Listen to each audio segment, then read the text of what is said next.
And now let's tell you, the Guyana Agricultural and General Workers Union is strongly defending its recently signed memorandum of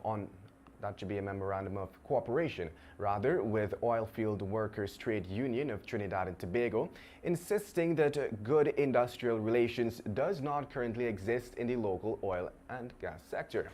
The local workers' representative is hoping to feed off the experiences of the more than 80-year running workers' rights body as it positions itself as a representative of staffers within the budding oil sector. GAWU said its attention was drawn to the press statement issued by the Guyana Oil and Gas Energy Chamber regarding its recent memorandum of commitment and assured that the collaborative effort with the foreign entity is all being done in the interest of securing the rights of local workers.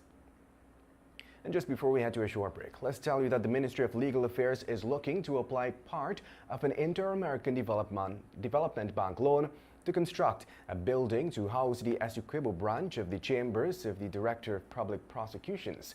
The project, which was opened recently at the National Procurement and Tender Administration Board office, is estimated to cost $64 million Guyana dollars. The DPP office is expected to be constructed at Onderneming on the Essequibo coast and will last a minimum of 9 months from the start date. You're listening to Kaieteur Radio 99.1 and at 99.5 FM. This is your news at noon. We'll take a short break and return with your news. Did you sound? Heard you got a couple $1 million for me. Summer's gonna be crazy. It's easy like 1, 2, 3. Can't believe all this money for me, money for me. I got to get the CASH. That's the code for the vault, so let's play. Top up with 1,000 and the next day you could be a millionaire. Did you sound? More than 15 million to grab this summer. Top up with $1,000 or more to collect the letters to spell CASH. For a chance to catch millions in the Digicel's cash vault. Top up today. Did you sound?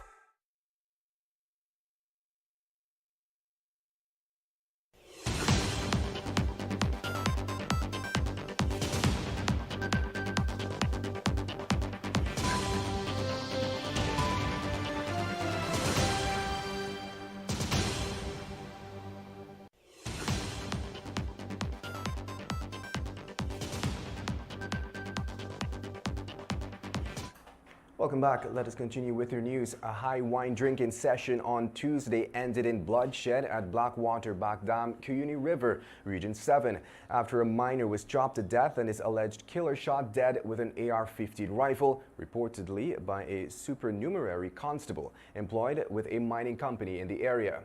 Dead are Andre Williams, called Roy, of Letham, Region 9, and his killer Ryan Singh of Pomeroon River, Region 2.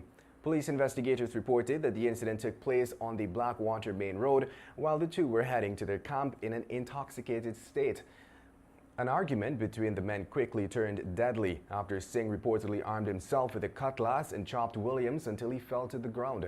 Chavez Andrews was armed with a high-powered rifle, and while he was trying to capture Singh, he was attacked. Investigators said that they were told that Singh fired some chops at Andrews with the cutlass and he defended himself by warding them off with his gun, but subsequently fired 3 shots at Singh.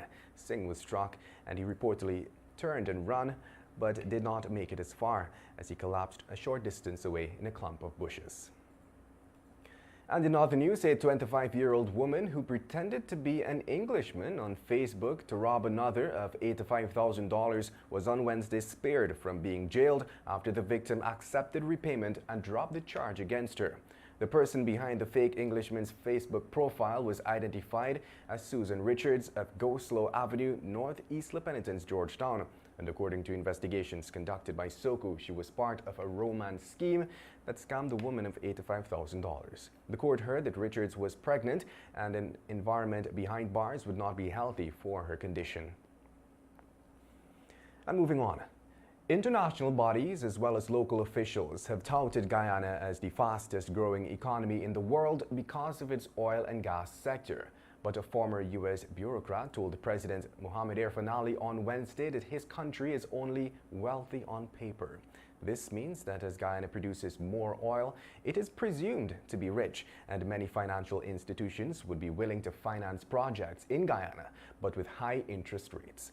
President Ali was at the time a guest on the Center for Strategic and International Studies program titled Strengthening the Guyana-U.S. Relationship and was being interviewed by the former bureaucrat Daniel Rund. And in other news, shop stewards of the Albion Sugar Estate on Wednesday staged a spirited picketing exercise outside of the estate calling for better management of the industry. The stewards are renewing their calls on behalf of the workers of the estate that there must be an examination of the management of the corporation. In addition, the stewards recognized, according to GAU, that the Gaisuco continues to advance targets well more than current production and productivity.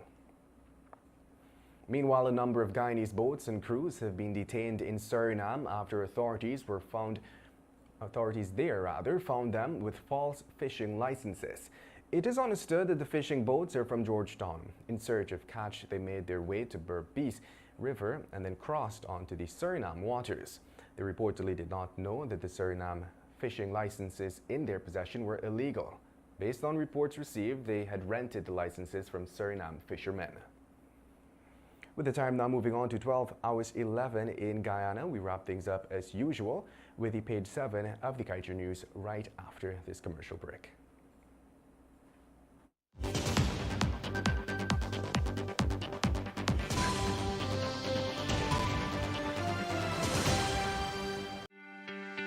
This is GHK Lal inviting you to join me weekdays from Monday to Friday on the National Outlook for commentary on a range of issues. Immediately after the 12 noon and 7 p.m. newscasts on Kaieteur Radio at 99.1 FM and 99.5 FM. Looking forward to you sharing in the conversation.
Ignorance and propaganda. PPPC trolls on social media and some sections of the media could not help themselves on Wednesday at the announcement that the government of Guyana and the U.S. Exim Bank signed a memorandum of understanding for Georgetown to potentially tap $2 billion in loans. The agreement was hailed as historic by no other than President Irfaan Ali, and his sycophantic followers followed suit as if the money was free and was already in our consolidated account. First of all, an MOU is an agreement between two or more parties outlined in a formal document. It is not legally binding but signals the willingness of the parties to move forward with a contract. The MOU can be seen as the starting point for negotiations as it defines the scope and purpose of the talks. The second issue here is that because of this country's abundant oil resources, any and everybody will dangle large loans at us, and our clueless leaders will oblige. It would be foolish for this country to further indebt itself with a $2 billion loan when it is barely drawing down anything from the oil, which clearly is what it is borrowing against. With its status as fastest growing economy in the world, no bank is going to lend Guyana money at concessional rates. And by the time the oil runs out, this resource-rich country, with the current leaders we have, would still be paying back the several loans we have racked up, and Guyana would be poorer. If there is anything we should go by, is the telling analysis by chartered accountant Christopher Ram, who pointed out that the smallest partner in the Stavro block, Sinnock, recorded a net profit of, in 2021, inclusive of the non-cash tax benefit, of some $105.6 billion before writing off any prior year losses, while Guyana, which owns the oil, earned from its share of profit oil $74.5 billion gross. Be that, maybe what President Ali meant is that this country is setting itself up for a historic failure under his leadership with that $2 billion loan. And that brings us to the end of today's News at Noon. I'm Kevin Smith. Thank you for listening.